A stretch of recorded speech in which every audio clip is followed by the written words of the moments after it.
એ સમયે ભગવાન વામન કહે છે, ઠીક છે બલી તારી ઈચ્છા છે તો મારે બીજું કઈ નથી જોતું, પણ મારે આજ તારા રાજ્યમાંથી 3 ડગલા પૃથ્વી જોઈ છે. તો જો આપવી હોય ને તો 3 ડગલા પૃથ્વી આપ. બલી મહારાજ હસવા લાગ્યા છે કે અરે બ્રાહ્મણ બાલક, તમે જે બહુ નાના છો, લાગે છે તમને માગતા નથી આવડતું. ભગવાન વામનજી થોડી વાર ક્રોધિત થઈ ગયા છે કે બલી માગતા આવડે તે તો માગણ કહેવાય, બાકી અમે બ્રાહ્મણો જો અમને સવારનું મળી જાય તો સાંજની બપોરની ઈચ્છા ન કરીએ, અમે બ્રાહ્મણો છીએ. માટે તારે આપવી હોય તો મને 3 ડગલા પૃથ્વી આપ. બલી મહારાજ કે ઠીક છે ગુરુદેવ, જેવી આપની ઈચ્છા, ક્રોધિત ન થાવ, બસ આપું છું આપને 3 ડગલા પૃથ્વી, માપી લ્યો આપ. પણ ભગવાન છે એમ ના લવો, ભણેલો ગણેલો બ્રાહ્મણ છું, કઈ અભણ નથી કે તું મને એમ કે માપી લ્યો, હું માપી લઉં. એમ નહીં, સંકલ્પ કર. બલી કહે ઠીક છે ગુરુ મહારાજ, જેમ તમે કહો એમ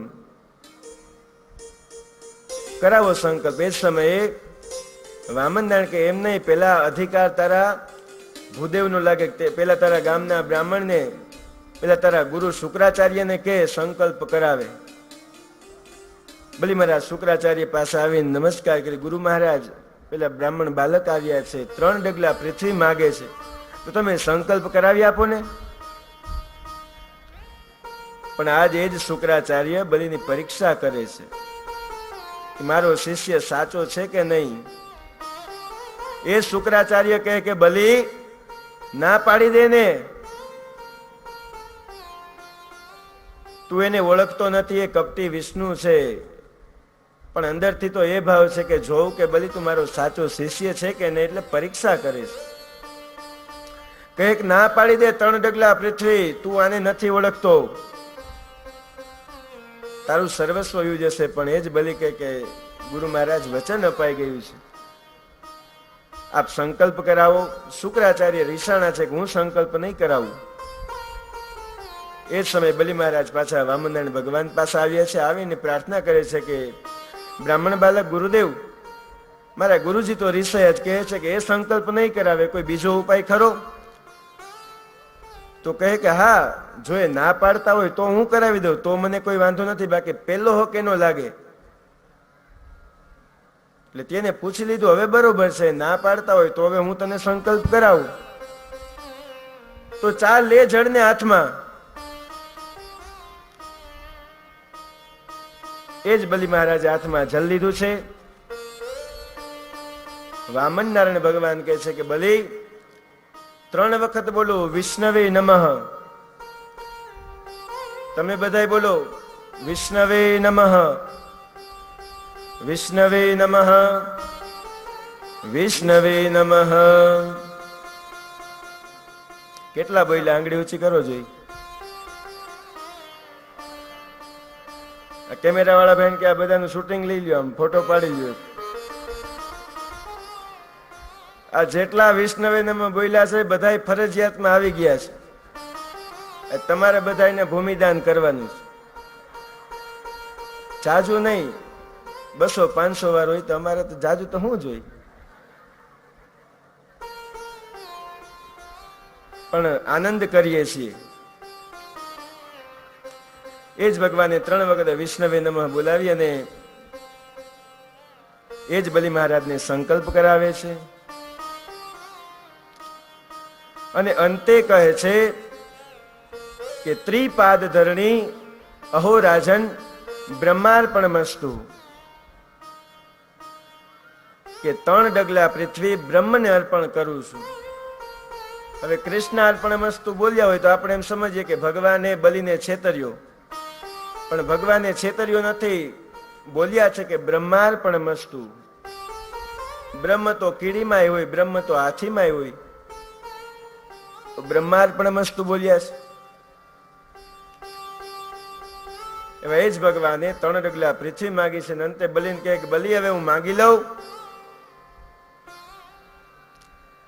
બલી મહારાજ કે ઠીક છે ગુરુ મહારાજ, આપ માપી લો 3 ડગલા પૃથ્વી.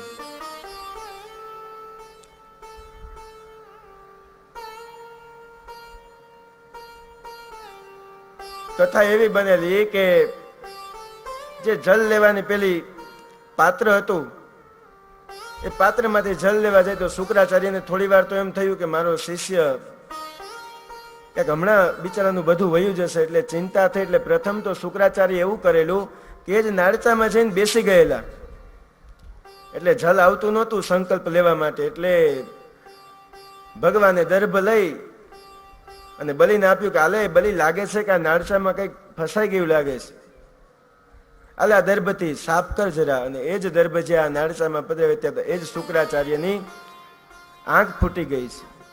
એ જ શુક્રાચાર્ય મહારાજ શ્રાપ આપે છે કે બલિ, તારું સર્વસ્વ નાશ થશે, તારા રાજ્યનો નાશ કરશે.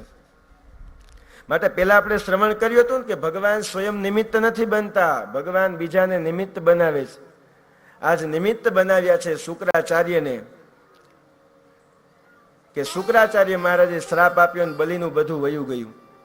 આજ ભગવાન કહે છે કે બલિ માપી લઉં. બલિ મહારાજ કે માપી લ્યો પ્રભુ. પ્રથમ ડગલામાં જ આખી પૃથ્વીને માપી છે, બીજા ડગલામાં તો ભગવાન આખું બ્રહ્માંડ સહિત આ વિશ્વને માપી લે છે. હવે બલિને પૂછે છે કે બલિ, 2 ડગલામાં તો બધું આવી ગયું, આ ત્રીજું ડગલું હું ક્યાં મૂકું? બલિ મૂંઝાણા છે. ભગવાનને કે ભગવાન મારા મસ્તક પર પધરાવો.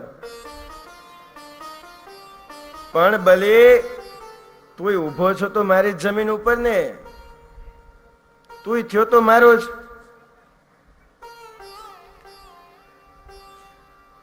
બલિને ધર્મ સંકટ આવ્યો છે ને આ ખરો ધર્મ સંકટ છે. આપણે તો વાતમાં કંઈક મને ધર્મ સંકટ આવ્યો, વાતમાં કંઈ ન હોય, સામાન્ય વાતમાં આપણે શબ્દનો પ્રયોગ કરીએ ધર્મ સંકટ, ધર્મ સંકટ. પણ ખરો ધર્મ સંકટ ક્યારે આવે છે? આજ બલિ મૂંઝાય છે કે વચન દીધું છે, પૂર્ણ નહીં થાય તો અમારા કુળની આબરૂ જશે. મારો દાદો પ્રહલાદ, વિરોચન કે જે દાનવીર થયા, પ્રભુ ભક્ત થયા, જો આજ મારું વચન પૂર્ણ નહીં થાય તો એ કુળને લજાવીશ. પણ એ જ સમયે વિંધ્યાવલી આડાવીને ઉભા રહી ગયા છે. કહે કે બ્રાહ્મણ બાલક, હું તમારું ત્રીજું ડગલું પૂર્ણ કરાવીશ. હાથની અંદર જળ લઈ સ્મરણ કરે કે જો હું પણ મારા પતિમાં જ આશક્તો બીજા પુરુષને જો મેં ક્યારેય સ્મરણ માત્રથી પણ સેવન ન કર્યું હોય, પતિવ્રતા જો મારો ધર્મ હોય, તો મારો આ પતિ બલિ આ ભગવાન નારાયણની પૃથ્વીથી 3 ગજ ઊંચો થાવ. એ જ સમયે બલિ છે હવામાં તરતો થયો છે, પૃથ્વીથી ઊંચો આવ્યો છે, ન પૃથ્વી પર છે ન ઉપર છે, મધ્ય આવીને સ્થિત થયો. ને એ જ સમયે વિંધ્યાવલી કહે છે કે હે વામન બાલક, હવે તમારું ત્રીજું ડગલું પૂર્ણ કરો. ભગવાને પોતાનું જમણો ચરણ છે એ જ બલિરાજાના મસ્તક પર પધરાવ્યો છે અને 3 ડગલા પૂર્ણ કર્યા છે. હવે ભગવાન કહે છે કે માગ બલિ માગ, પ્રસન્ન છું. તારી દાન વૃત્તિ આ તું તો તારા દાદા પ્રહલાદ એમના કરતા પણ આગળ વધી ગયો, કે ધન્ય છે તારી દાન વૃત્તિને માગી લે. પણ હજી જોજો, હજી કહે છે બલિ કે ભગવાન માંગણ તમે છો, હું નહીં. હજી તમારે કઈ જોતું હોય તો માગી લ્યો. વિચાર કરજો કે જેની પાસે કાંઈ નથી છતાં પણ કે છે કે ભગવાન માગવા તમે આવ્યા છો, હજી તમે માગી લ્યો. ભગવાન પ્રસન્ન થઈ સામેથી પાતાળનું રાજ્ય આપે છે કે બલિ, આપ પાતાળમાં જઈ નિવાસ કરો, હું પણ આપનો દાસ બની અને એ જ આપની ચોકી કરીશ. આપના જે દ્વાર છે ત્યાં હું ચોકીદાર બનીને ઉભો રહીશ. આમ ભગવાન સામેથી વરદાન આપીને એ જ બલિ મહારાજના રાજ્યની અંદર ચોકી કરવા માટે ચાલ્યા ગયા છે. દિવસો પછી દિવસો વ્યતીત થાય છે. પણ બન્યું છે એવું કે આ બાજુ લક્ષ્મીજી ચિંતા કરે છે કે ભગવાન તો ગયા યાની હરિયા, પાછા આવ્યા જ નહીં. નારદજી આવીને કહે છે કે લક્ષ્મીજી, ભગવાન તો નોકરીએ ચડી ગયા છે. અરે કે જેના ઘરમાં હું સ્વયં બેઠી હોય એને હું નોકરી કરવાની જરૂર છે? અહીં હું ખૂટે છે નોકરી કરવી છે? નારદજી કહે કે આ દેવી, એ તો દ્વારપાળ બની ગયા છે બલિના. એ જ સમયે લક્ષ્મીજી પણ પાતાળ લોકની અંદર આવ્યા છે. આવી અને જુએ તો એ જ ભગવાન પાઘડીને હાથમાં લાકડીને પકડીને દ્વાર પર ઊભા છે. લક્ષ્મીજી આવીને કહે કે પ્રભુ, આ બધું કરવાની શું જરૂર છે તમારે? હાલો આમ છાનુમુના વૈકુંઠ. ભગવાનને ખીજાય છે.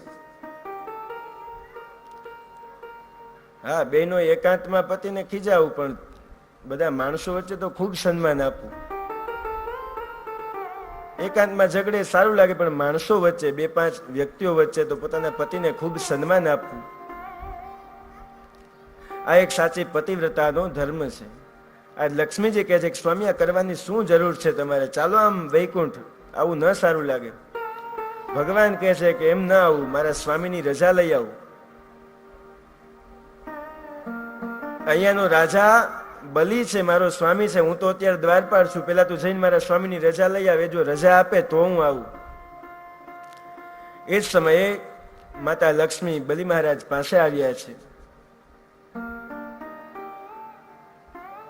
બલિ મહારાજ સ્ત્રીને આવતા જોઈ બલિ મહારાજ પણ આદર આપે છે કે પધારો દેવી. એ જ સમયે બલિ મહારાજને કોઈ વસ્તુ લાગવાથી લોહી વહેવા લાગ્યું છે. પણ એ જ સમયે લક્ષ્મીજીએ પોતાની મોંઘી સાડી ફાડી અને એ જ બલિ મહારાજના હાથમાં એ જ પાટો વીંટ્યો છે. બલિ મહારાજને થયું કે ઓ બેન, તે તારી મોંઘી સાડી ફાડી નાખી. આટલો બધો પ્રેમ? આટલો પ્રેમ તો એક બેન જ એક ભાઈને કરી શકે. મારી કોઈ બેન નથી, તું મારી બેન બનીશ? લક્ષ્મીજી પણ પ્રસન્ન થયા છે કે મારે જો તું મારો ભાઈ થતો હોય તો બહુ સારી વાત કહેવાય. આજથી આપણે બંને ભાઈ બહેન. સુંદર ભાઈ અને બહેનનો સંબંધ લાગ્યો છે. એ જ સમયે બલિ મહારાજ કહે છે કે બેન, તારી સાડી ફાટી ગઈ, માંગ તારે શું જોઈ છે? આજ તું જે માગે આપ. એ જ સમયે લક્ષ્મીજી કહે છે કે બાર પેલો લાકડીને પાઘડી વાળો ઉભો ને એ દઈ દો, બસ, બીજું કાંઈ નથી જોતું. અરે બેન, એમાં શું છે? તું કઈક સોનું માગ, કઈક રાજ્ય માગ, જે જોતું હોય આજ હું તને આપીશ. પ્રસન્ન છું. પણ કે તું મારો ચૂડી, ચાંદલો, ઘરેણું, સાડી, સેતો, જી ગણી બધું ઈ જ છે, મને ઈ દઈ દે બસ. એ જ સમયે લક્ષ્મીજી અને નારાયણ બંનેના દર્શન કરીને જ બલિ મહારાજ તૃપ્ત થયા છે. એ જ બલિ મહારાજને પાતાળનું શાસન સોંપી ભગવાન નારાયણ અને લક્ષ્મી પાછળના પોતાના ધામની અંદર આવ્યા છે.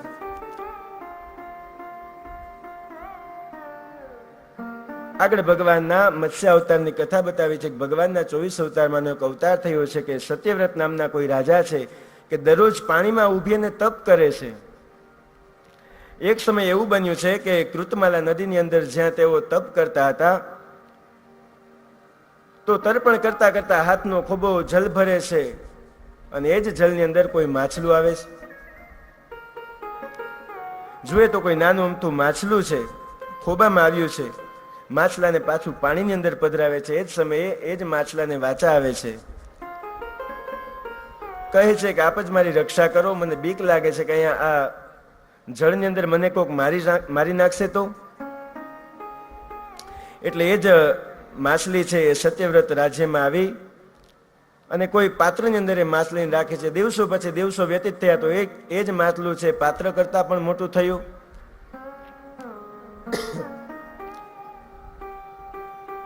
રાજાએ કોઈ એના કરતા પણ મોટા પાત્રની અંદર એ માછલાને રાખ્યા છે.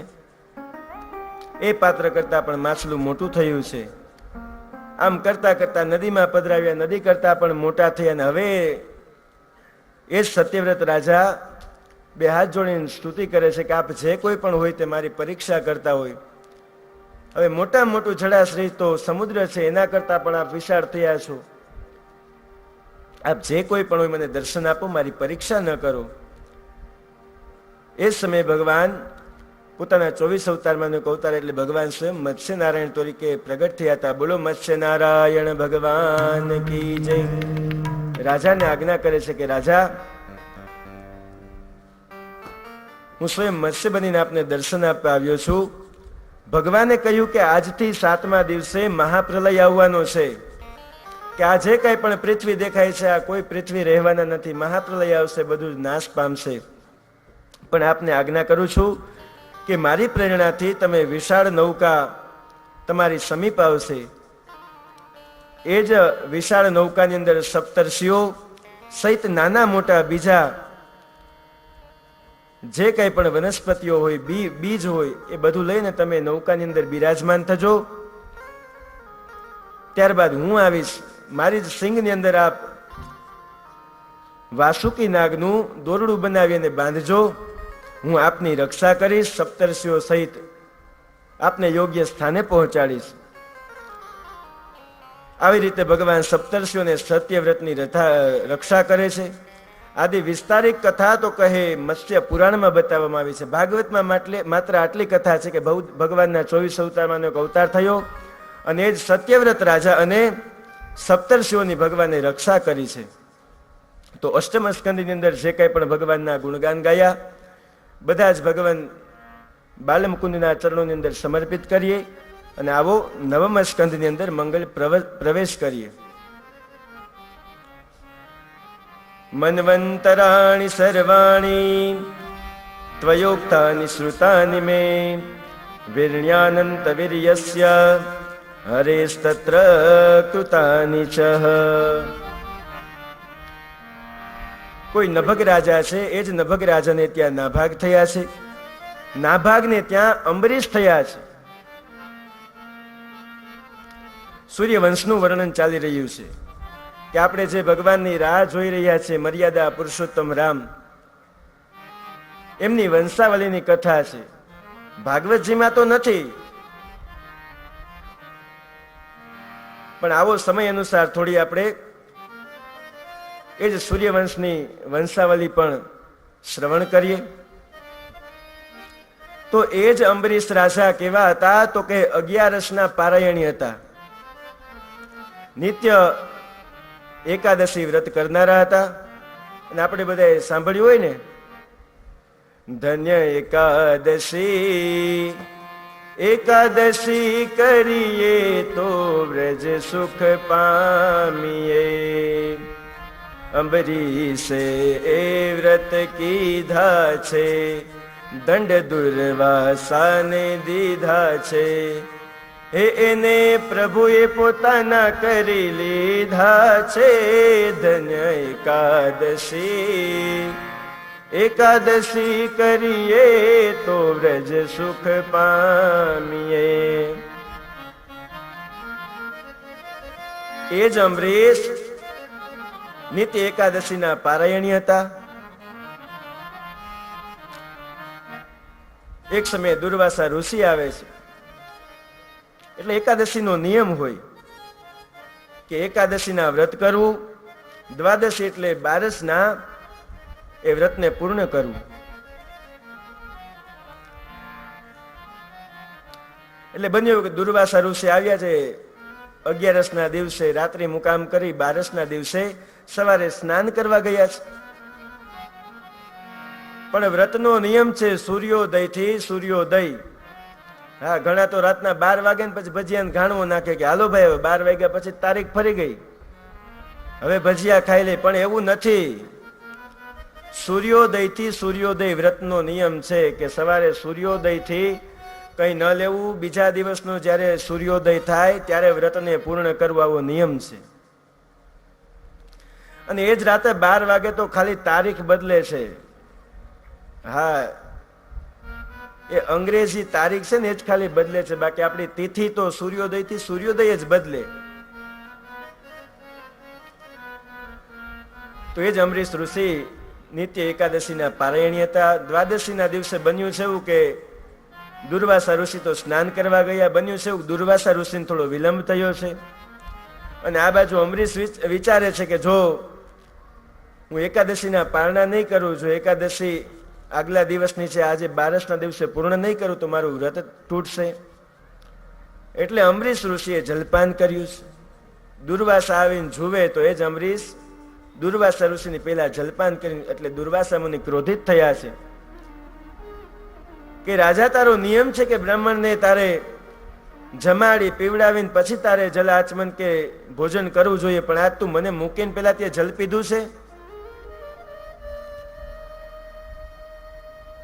ક્રોધિત થઈ ગયા છે આજ દુર્વાસા ઋષિ. પોતાની જટા ઉખાડી અને કોઈ કૃત્યા ઉત્પન્ન કરીશ. એ જ કૃત્યા છે અંબરીશને મારવા આવે છે, પણ ભગવત ભક્ત છે, એકાદશીના પારાયણી છે, ભગવાનનું સુદર્શન આવ્યું છે ને એ જ કૃત્યાનો સુદર્શને નાશ કર્યો છે. પણ હવે એ જ સુદર્શન દુર્વાસાની પાછળ થયું છે. દુર્વાસા મુનિ આમ તેમ ભાગવા લાગ્યા છે, પણ સુદર્શન પીછો છોડતું નથી.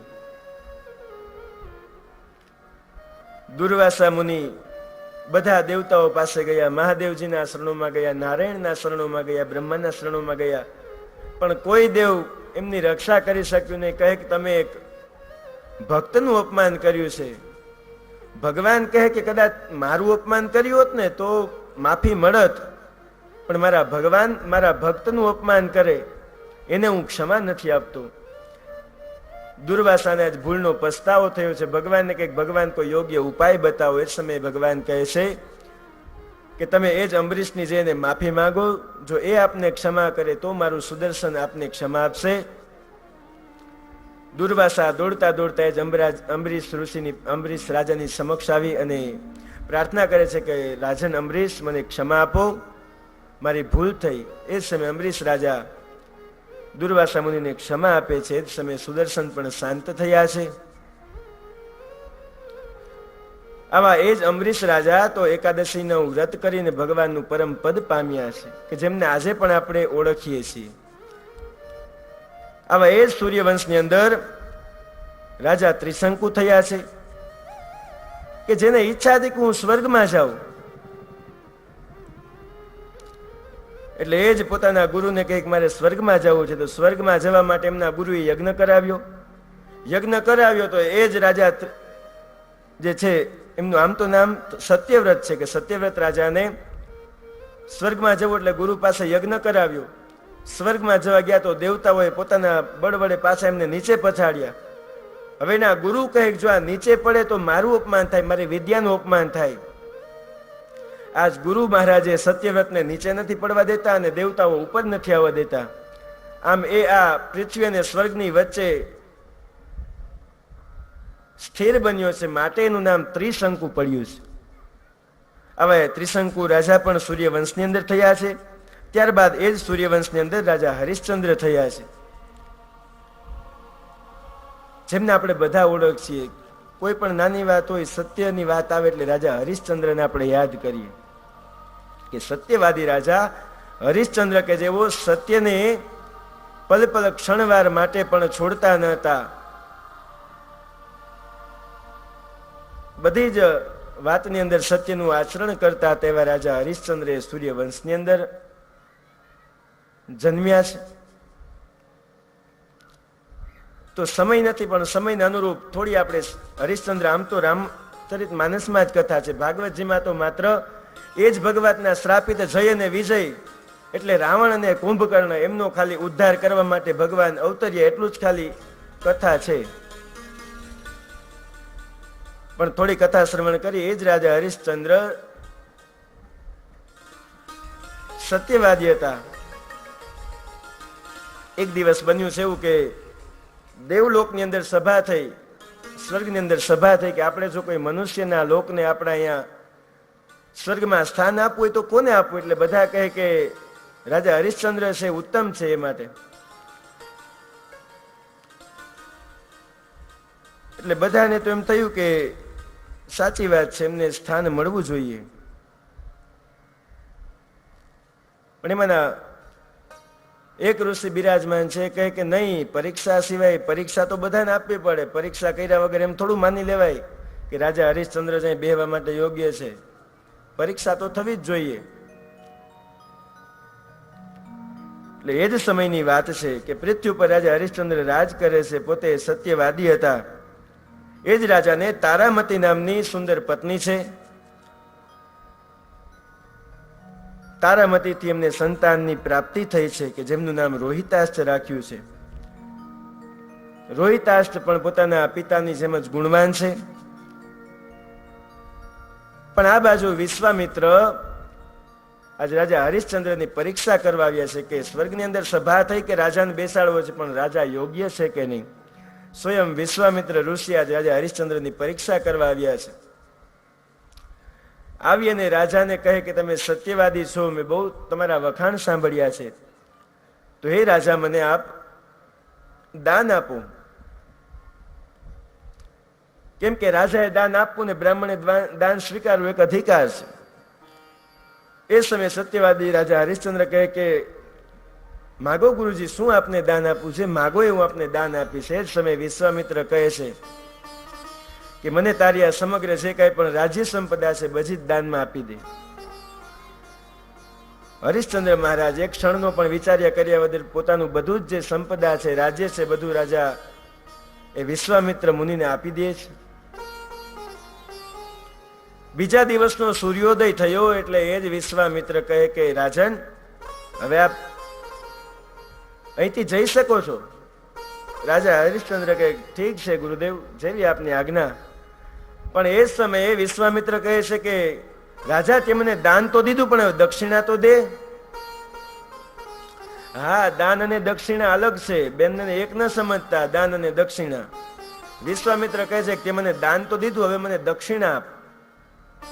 હવે રાજા મૂંઝાણો કે મારી પાસે જે કઈ હતું ગુરુદેવ બધું જ તમને આપી દીધું. રાજા હરિશ્ચંદ્ર થોડા સમયની માંગણી કરે છે, ગુરુ મહારાજ થોડો સમય આપો, હું તમને અવશ્ય દક્ષિણા આપીશ.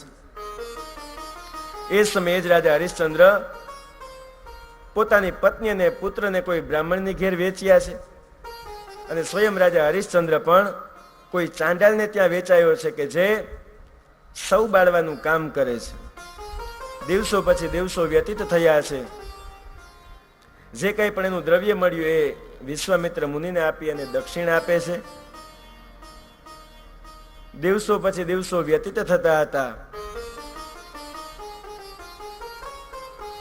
એક સમયની વાત છે કે રોહિતાસ રમતા રમતા એને કોઈ સર્પનો દંશ થયો છે. સર્પનો દંશ થતા એ જ પુત્ર મૃત્યુ પામ્યો.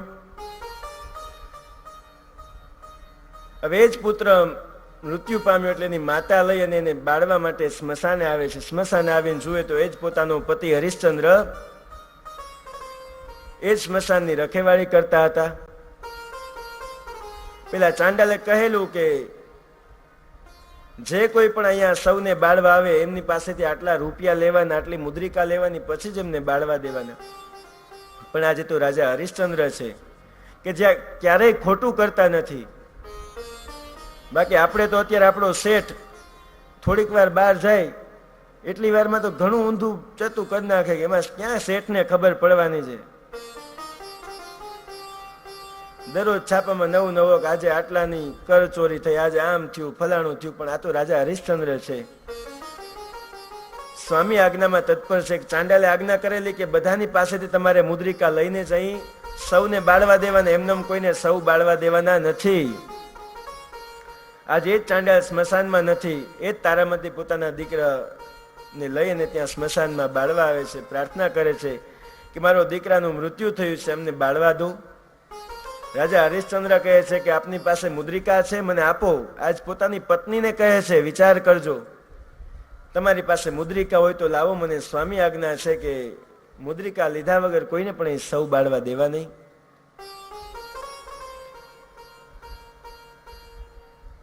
તારામતીની આંખમાં પણ આંસુ આવ્યા છે. આજ મુદ્રિકાને વિચાર તો કરો, કેટલી કરુણ ઘટના બની કે સગો દીકરો મૃત્યુ પામ્યો છે, સામે એની સગી પત્ની લઈ અને ઊભી છે, પ્રાર્થના કરે છે કે સૌને બાળવા દો, બાળવા દો. પણ એ જ રાજા હરિશ્ચંદ્રની આંખમાં પણ આંસુ છે. પણ શું કરે, પોતે સત્યવાદી હતો ને, કહે કે પ્રાણ જાય પણ મારું સત્ય ન છોડું. આજ સમગ્ર ઘટના એ જ સ્વર્ગના દેવતાઓ સહિત વિશ્વામિત્ર પણ જુએ છે કે આ રાજા કેટલો સત્યવાદી છે.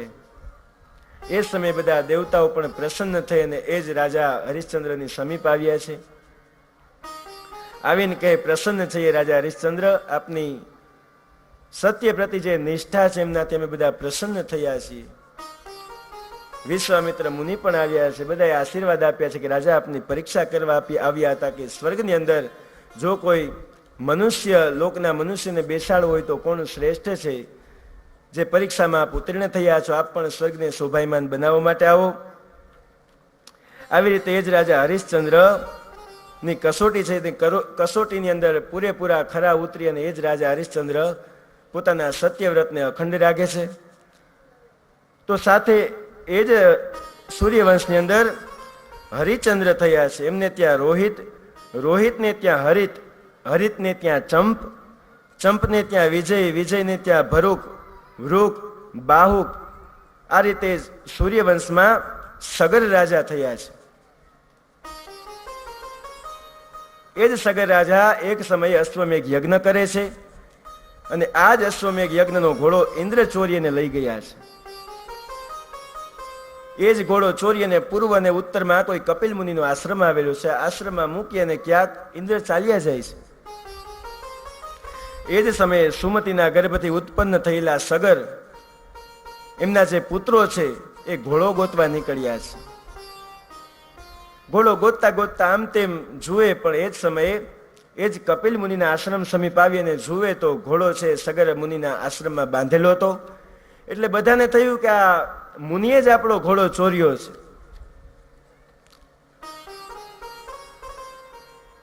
સગરના 60,000 દીકરાઓ જ્યાં કપિલ મુનિનું અપમાન કરવા જાય, જ્યાં પકડવા જાય, ત્યાં તો એ જ કપિલ મુનિ પોતાની ક્રોધાગ્નિ દ્વારા એવી અગ્નિ વરસાવે છે કે એ જ સગરના 60,000 દીકરાઓ ત્યાં ને ત્યાં બળી અને ભસ્મ થઈ ગયા છે.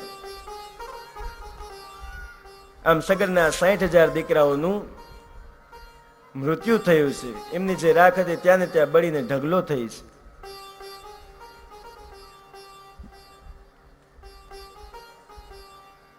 સગરના બીજા પંડિત છે કેસીની, કે તેનાથી પણ અસમંજસ અને તેનો પુત્ર અંશુમાન એમનો જન્મ થયો છે. તેણે પોતાના કાકા દ્વારા ખોદેલા સમુદ્રના કિનારે કિનારે જ્યાં ચાલતા ગયા, હા એ ઘોડો ગોતવા નીકળ્યા તો એ 60,000 દીકરા હતા. જે કઈ રસ્તામાં વિકટ આવતા જાય ભૂમિને ખોદતા ખોદતા આખો સમુદ્ર બન્યો છે. આવી કથા છે કે 60,000 દીકરાઓના ડગલે ડગલે જ્યાં પોતાના કાકાઓને શોધખોળ કરવા નીકળ્યા છે એ સમયે કપિલ મુનિનો આશ્રમ દેખાણો છે. આશ્રમમાં જુએ તો એ જ રાખના ઢગલાઓ પડેલા છે. એ જ અંશુમાન આવી અને કપિલ ભગવાનને પ્રાર્થના કરે છે કે અમારા કાકાની દુર્ગતિ થઈ છે, આપ કે એમની સદગતિ થાય એવો ઉપાય જણાવો, એમને આપ સદગતિ કરો. કપિલ મહારાજ કહે કે હું તો ન કરી શકું, પણ જો સ્વર્ગથી ગંગા આવે તો આ બધા તરી શકે છે. એ સમયે અંશુમાને ગંગાજીનું તપ કર્યું છે, પણ ગંગાજી પ્રસન્ન થયા નથી. એમને ત્યાં કોઈ દિલીપ નામનો દીકરો થયો છે, એ પણ ગંગાજીનું તપ કરવા લાગ્યો છે. દિલીપના તપથી પણ ભાગીરથી ગંગા પ્રસન્ન નથી થયા. હવે એ જ દિલીપના ઘેર કોઈ ભગીરથ નામે દીકરો થયો છે. ભગીરથ રાજા પણ એ જ માતા ગંગાનું તપ કરવા લાગ્યો છે. આમ 3 પેઢીનું તપ ભેગું થયું ને હવે ગંગાજી પ્રસન્ન થયા છે.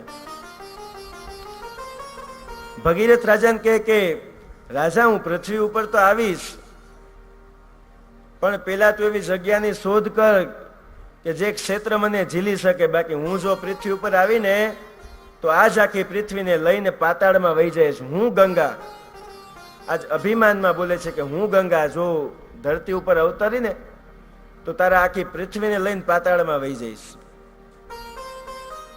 એ સમયે ભગીરથ રાજા ભગવાન મહાદેવજી પાસે આવીને પ્રાર્થના કરે છે કે ભગવાન મહાદેવજી, ગંગાજીની શરત છે કે પૃથ્વી પર આવું તો કોઈ એવા વ્યક્તિને ગોત કે જે મને ઝીલી શકે. ભગવાન મહાદેવજી કહે કે ઠીક છે ભગીરથ, ગંગાજી ભલે આવે, હું એમને મારી જટાની અંદર ધારણ કરીશ. આજ જ ગંગાથી સ્વર્ગમાંથી ઉતર્યા છે. અંગે અભિમાન ને આકાશેથી ઉતર્યા. અભિમાન છે કે હું ગંગા હમણાં ભગવાન શિવને તો શું આખી પૃથ્વીને લઈને પાતાળમાં વહી જાવ. અભિમાનમાં અભિમાનમાં પોતાના એ જ પુરુષ સહિત જળ સહિત ઉતર્યા છે. પણ આ તો ભગવાન મહાદેવ છે. જેવા જ ભગવાનના મસ્તક ઉપર આજ અંબોડા ઉપર અંબોડો, અંબોડા ઉપર અંબોડો વાર્તા જાય છે. આજ ગંગાજી મૂંઝાણી ક્યાં આવી? વર્ષો સુધી તો ગંગાજી મૂંઝાઈ ગયા. ક્યાં ફસાઈ ગઈ છું, કઈ ખબર નથી પડતી કે આ શું છે, સ્વર્ગ છે, પૃથ્વી છે, શું છે. આજે જ ભગવાનની છટાની અંદર ગંગાજી મૂંઝાણા છે. ભગવાન શિવનું ધ્યાન ધરે છે કે ભગવાન મહાદેવ માફ કરો, મેં અભિમાન કર્યું. ભગીરથ રાજા પણ કહે છે કે ભગવાન શિવ ગંગાને મુક્ત કરો, નહીતર મારા જે 60,000 કાકા છે બધાનું અપમૃત્યુ થયું છે, એમની રાખ આ ગંગાજીમાં ભળવા દો, કે જેથી મારા 60,000 કાકાની પરમપદની પ્રાપ્તિ થાય. એ જ સમયે ભગવાન મહાદેવજીએ પોતાની જટામાંથી એક લટ ખોલી છે કે એક લટ છે ભગીરથ રાજાની પાછળ ચાલતા થયા છે, બીજી લટ ખોલી છે કે જે સ્વર્ગમાં ગયા છે, ત્રીજી લટ આ પૃથ્વી ઉપર સ્થિર બન્યા છે. આમાં જે ભગીરથ રાજાની પાછળ પાછળ ચાલતા ગંગાજી થયા, અને ત્યારે જે ગંગાજીનું એક નામ પડ્યું છે, બોલો ભાગીરથી ગંગે માત કી જય.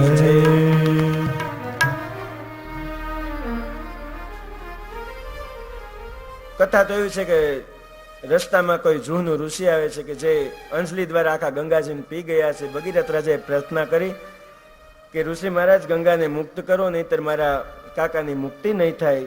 60,000 જે બળીને ભસ્મ થયા છે એમની મુક્તિ માટે ગંગાજી પધાર્યા છે. એ જૂનું ઋષિ પીવે છે તો મુક્તિ પણ કાન દ્વારા કાઢે, એ છે એટલે જે ગંગાજીનું બીજું નામ પડ્યું છે કે જાહ્નવી. તેવા જાહ્નવી આજ ગંગાજી પોતાના વેગથી ચાલતા થયા છે. એ જ સગર રાજાના જે 60,000 દીકરાઓ બળીને ભસ્મ થયા છે, એ જ પૃથ્વી ઉપર, એ જ ક્ષેત્ર ઉપર આવીને એ જ સગર રાજાના 60,000 દીકરાઓની ભસ્મ પોતાની અંદર સમાવી અને બધાને પ્રભુનું પરમ પદ આપે છે. તો આદિ કથા છે. ત્યારબાદ એ જ સૂર્યવંશની અંદર કોઈ અસ્મકનો પુત્ર મુલક છે. હા, જ્યારે પરશુરામજીએ આજ પૃથ્વીને ક્ષત્રિય રહિત કરી, આપણે બધાએ સાંભળ્યું કે પરશુરામજીએ આ પૃથ્વીને નક્ષત્રી કરી હતી, પણ એ જ સમયે આ જે મુલક છે, એ જ મુલકની રક્ષા કરવામાં આવી હતી, કે એમને હંતાડી દીધા હતા. કોઈ જોવે નહીં, જો કદાચ પરશુરામજીને જોઈ જાય તો મારી નાખે, પણ એ જ મુલકને સંતાડી દેવામાં આવ્યા હતા. આમ એની રક્ષા કરવામાં આવી હતી. આજ એ જ ક્ષત્રિય મુલક એમને ત્યાં દશરથ થયા છે, તેને ત્યાં એડવિડ, આમ વિશ્વસ અને ખટવાંગ નામે પણ રાજા થયા છે. કે એ જ ખટવાંગ રાજા 2 જ ઘડીની અંદર પ્રભુપદ પામી ગયા હતા. તવા એ ખટવાંગ રાજા થયા છે. ખટવાંગને ત્યાં કોઈ દીર્ઘબાહુ થયો છે, દીર્ઘબાહુને ત્યાં રઘુ રાજા, અને આજ રઘુ રાજા એટલા બધા યશસ્વી, તેજસ્વી, કીર્તિવાન બન્યા છે કે એ જ રઘુ રાજાના નામ પરથી આજ આ સૂર્યવંશનું નામ રઘુકુળ પડ્યું છે. અત્યાર સુધી શું કહેવાતું હતું? સૂર્યવંશ. પણ આજ રઘુ રાજા એટલો બધો ઉદાર બન્યો છે, એટલો બધો દાની હતો, પુણ્યશાળી હતો કે એ જ રાજાના નામ ઉપરથી આજ આખા સૂર્યવંશનું નામ રઘુકુળ પડ્યું છે. એ જ રઘુને ત્યાં અજ નામે દીકરા થયા છે. અજને ત્યાં દશરથ, આવા દશરથ રાજાનો જન્મ થયો છે કે જેઓ પણ બ્રાહ્મણ પ્રેમી હતા, પ્રજા પાલક હતા, ધર્મને જાણનારા હતા. દશરથ રાજાને 3 પત્નીઓ છે, કૌશલ્યા, કેકેયી, સુમિત્રા. પણ આજ એ જ રાજા દુઃખી છે કે એ જ દશરથ રાજાને ઘેર કોઈ સંતાન નથી. તો આવો આજ કથાને થોડી રામાયણની ચોપાઈ પદો દ્વારા શ્રવણ કરીએ. કૌશલ્યાદિ નારી પ્રિય સબ આચરણ પ્રતીત, પ્રતિ અનુકૂલ પ્રેમ દઢ હરિપદ કમલ લીનીત. કૌશલ્યાદિ આદિ નારીઓ 3 યુવતીઓ સાથે જ રાજા દક્ષના લગ્ન થયા છે, કૈકેયી, સુમિત્રા. પણ બન્યું છે એવું કે રાજા દશરથને એકેય રાણીથી સંતાનની પ્રાપ્તિ નથી થઈ.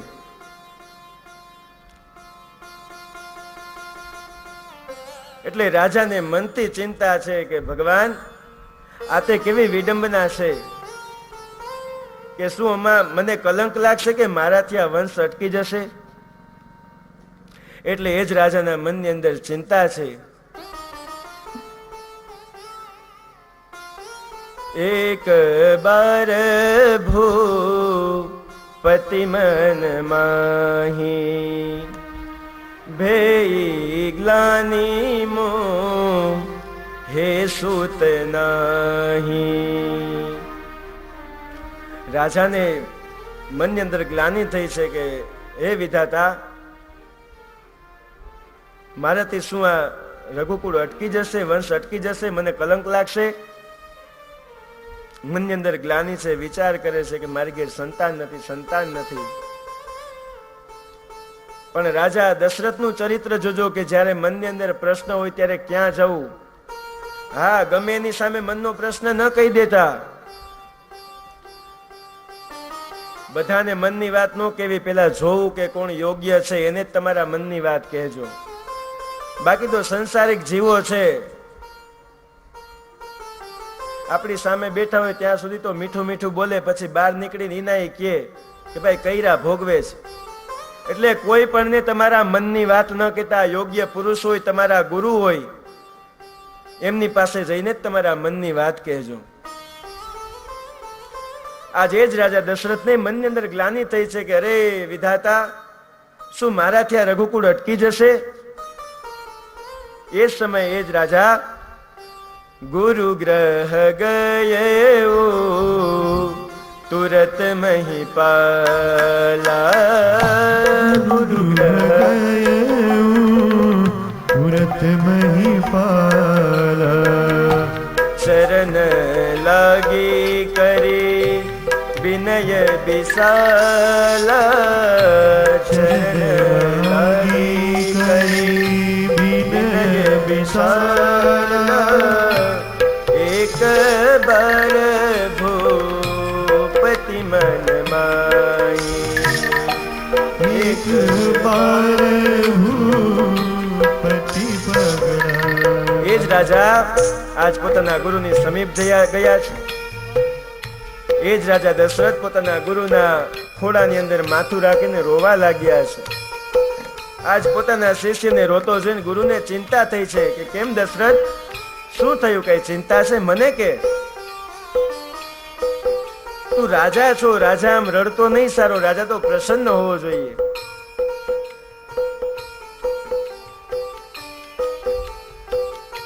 એ સમય રાજા કહે છે કે ગુરુ મહારાજ, બહુ મોટી ગ્લાની છે મારા મનની અંદર કે મારે કોઈ સૂત છોકરા નથી.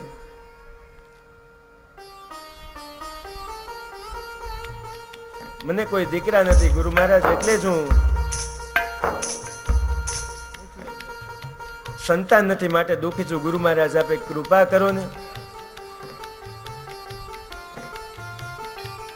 જો કોઈ યોગ્ય માર્ગ હોય તો મને બતાવો. પણ સાચું શરણાર્થ સીધાવ્યા છે. ગુરુ મહારાજ કહે છે ધરહુ ધીરજ હોય સુત ચારી. ધરહુ ધીરજ હોય સુત ચારી. ત્રિભુવન વેદ વિગત ભય હારી. ત્રિભુવન વેદ ભગત ભય હારી. ગુરુ મહારાજ કહે છે કે દીકરા ધીરજ ધર, હું તારો ગુરુ તને વચન આપું છું બસ કે દીકરા તારે એક નહીં, બે નહીં, ત્રણ નહીં, પણ ચાર સંતાન થશે. જા અને એ પાછા ભગત ભય હારી કે ભક્તોના ભયને હરનારા 4 ધર્મ સ્વરૂપ તારે દીકરાઓના તારી ઘેર જન્મ થશે. દુઃખી ન થા દશરથ. એ સમય એ જ ગુરુ વશિષ્ઠે શૃંગી ઋષિ વશિષ્ઠ બોલાવા.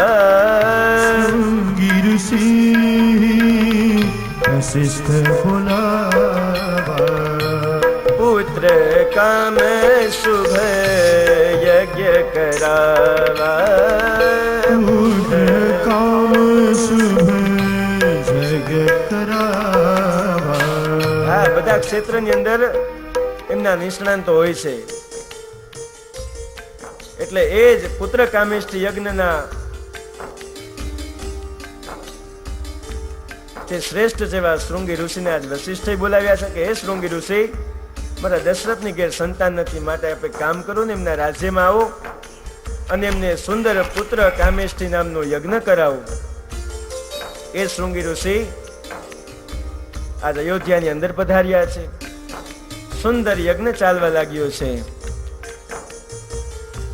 ભક્તિ સહિત મુનિ આहुति दीन है, भक्ति सहित मुनि आहुति दीना, प्रगटे अग्नि चरो कर लेन है, भक्ति अग्नि चरो पुत्र दीन.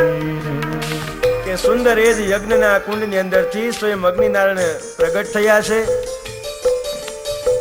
જે કઈ પણ દશરથ રાજા અને એની રાણીઓએ ભક્તિ સહિત આહુતિ દીધી હતી, જ આહુતિથી યજ્ઞનારાયણ પણ પ્રસન્ન થયા છે. અલગ અલગ કથાઓ છે કે કોઈ કહે છે કે અગ્નિનારાયણ ચરુ એટલે કોઈ ખીર લઈને પ્રગટ કર્યા છે, કોઈ કહે કોઈ ફળ છે. તો જેવો જેનો ભાવ છે એવો ઋષિ મુનિઓએ કહ્યું છે. કોઈ કહે ફળ લઈને ઉત્પન્ન થયા છે, કોઈ કહે કે ખીર લઈને આવ્યા છે.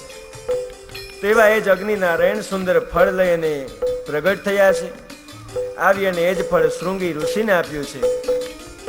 એ જ શૃંગી ઋષિએ એ ફળ વશિષ્ઠ મહારાજને આપ્યું છે. એ જ વશિષ્ઠ મહારાજ હવે એ જ ફળ દશરથ રાજાને આપ્યું છે. અને એ જ ફળ હવે દશરથ રાજાએ સૌથી પોતાની મોટી રાણી કૌશલ્યાને આપ્યું છે. હવે કૌશલ્યાજીના હાથમાં ફળ છે, પણ જે બે નાની બહેનો છે, બીજી જે બે રાણીઓ છે, બંને નીચા મસ્તક રાખીને ઉભા છે. કૌશલ્યા જુએ છે, જો હું એકલી આ ફળ ખાઈશ તો આ બંને નિરાશ થશે. એટલે એ જ કૌશલ્યાજીએ ફળના 4 ભાગ કર્યા છે. એક ભાગ પોતે રાખ્યો છે, 2 ભાગ પોતે રાખ્યા, 2 ભાગ આજે કૈકેયીને આપ્યા. પણ હવે જુએ તો ત્યાં જ સુમિત્રાજી એ નિરાશ થયા છે. કૌશલ્યા વિચાર કરે કે મોટી છું, એટલે કૌશલ્યા જે પોતાનો 1 ભાગ હતો એ સુમિત્રાને આપ્યો. તો કૈકેયીને પણ એમ થયું કે હું પણ ગમે એમ તો છું તો મોટી ને. પોતાના પાસે જે 2 ભાગ હતા પાછો એમાંથી 1 ભાગ એને પણ સુમિત્રાને આપ્યો છે. અને એ સમયે પ્રસન્ન થઈને સુમિત્રા કહે છે કે બહેનો, તમે સુખના સમયમાં મને ભૂલી નથી, પણ જો આ 2 ફળ ખાવાથી જો મને 2 સંતાન થશે તો 2 સંતાનને તમારા બંનેના સંતાનની સેવામાં આપી દઈશ. પ્રસન્ન થયા છે.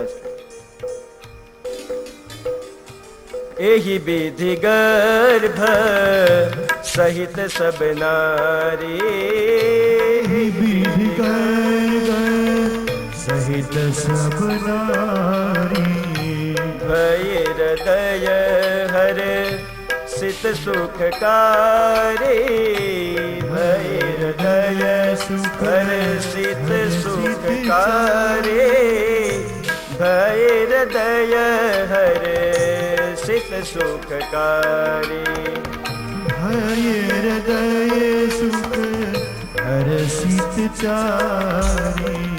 એ જ ફળ ખાવાથી ત્રણેય રાણીઓને ગર્ભ રહ્યો છે.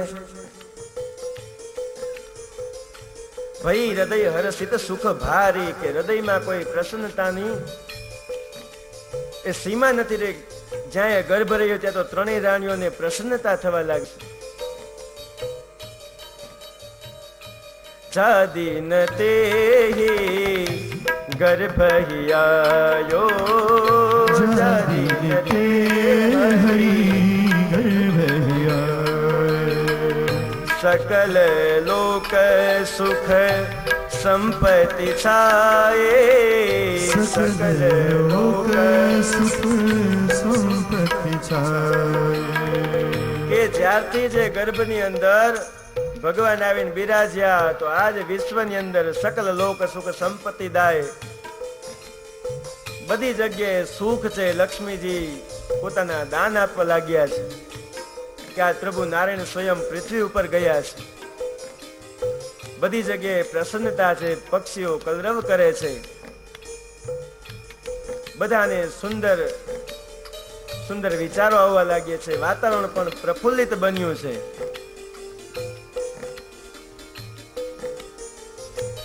જોગ લગન ગ્રહ બાર તિથિ સકલ ભય અનુકૂલ ચરયર્વચર હર્ષ ભર રામ જન્મ સુખ મૂલ.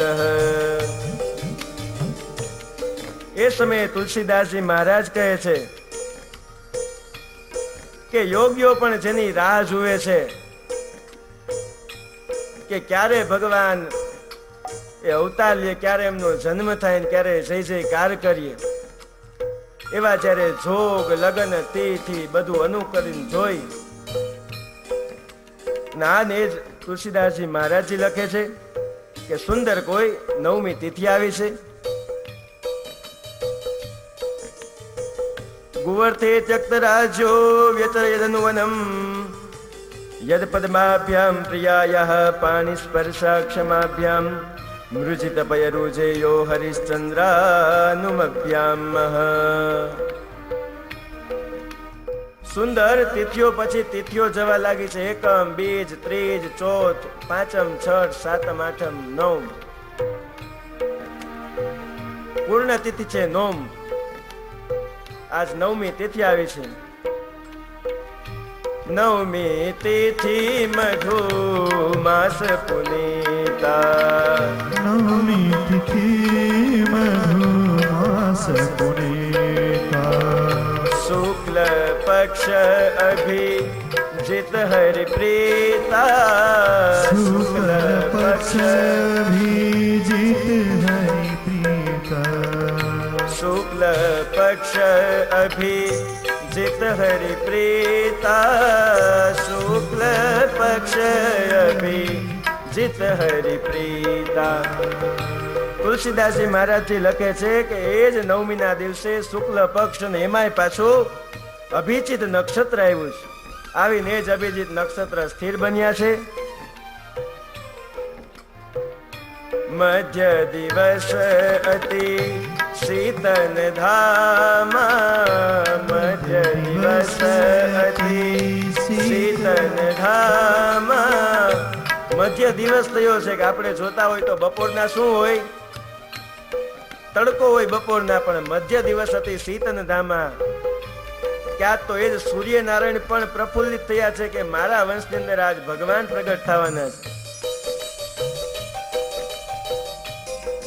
શીતન કહેતા આજે જ ભગવાન સૂર્યનારાયણ શીતળતા આપવા લાગ્યા છે. આમ તો આપણને તડકો લાગે બપોરે, પણ આજે એ સમયે ભગવાન સૂર્યનારાયણ પણ પ્રસન્ન થઈને શીતળતાનો વરસાદ કરે છે આ પૃથ્વી ઉપર.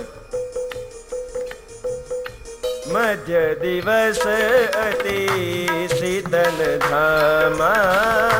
મધ્ય દિવસ અતિ શીતલ ધામા. પાવન કાલે લોક વિશ્રામા. પાવન કાલે લોક વિશ્રામા. 9મી તિથિ મધુ માસ પુનીતા.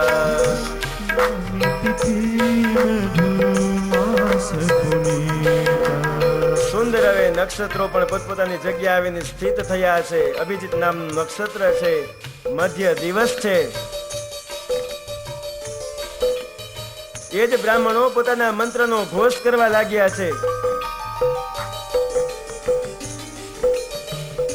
સંગીતકારો સુંદર સુંદર સંગીત વગાડવા લાગ્યા છે.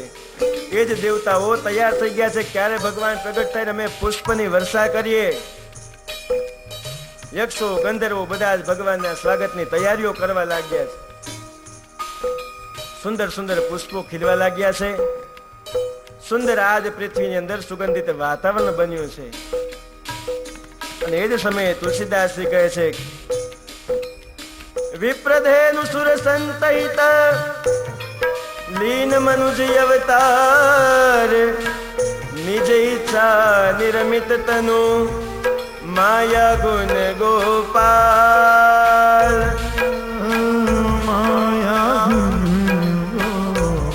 તુલસીદાસજી કહે છે કે ભગવાને જન્મ કોના માટે લે છે? તો કે વિપ્ર ધેનુ સુર સંત હિત. કે બ્રાહ્મણો, સંતો, ગાયો આ બધીની રક્ષા માટે આજ ભગવાન એ જ સૂર્યવંશની અંદર દશરથ રાજાની ઘેર કૌશલ્યા રાણી છે, સ્વયં પૂર્ણ બ્રહ્મ પરમાત્માનો આવિર્ભાવ થયો છે, પ્રગટ થયા છે. પણ સ્વયં ભગવાન પ્રથમ તો ચતુર્ભુજ ભગવાનના રૂપે પ્રગટ થયા છે. માતા કૌશલ્યાએ સ્તુતિ કરી છે ભગવાનની. એ સમયે ભગવાન પ્રસન્ન થયા છે. માતા કૌશલ્યા પણ કહે છે કે ભગવાન તમે તો આ ચતુર્ભુજ રૂપે પ્રગટ થયા છો, તમે નાના શિશુના રૂપે પ્રગટ થાવ તો મને માતૃત્વ ભાવ થાય. આમાં તો મને ભગવાન દેખાય છે, માતાનો ભાવ નથી થતો. એ જ સમયે એ જ ભગવાન પાછા સ્વયં સુંદર નાનકડા અમથા બાળની અંદર પ્રગટ થયા છે. અને એ જ રાજા દશરથની ઘેર કૌશલ્યા રાણીથી પ્રથમ તો ભગવાન રામજીનો જન્મ થયો છે. તો આપણી કથામાં પણ અત્રે રામ જન્મ થઈ ચૂક્યો છે. તો એ બધાને રામ જન્મની બધાઈ હો.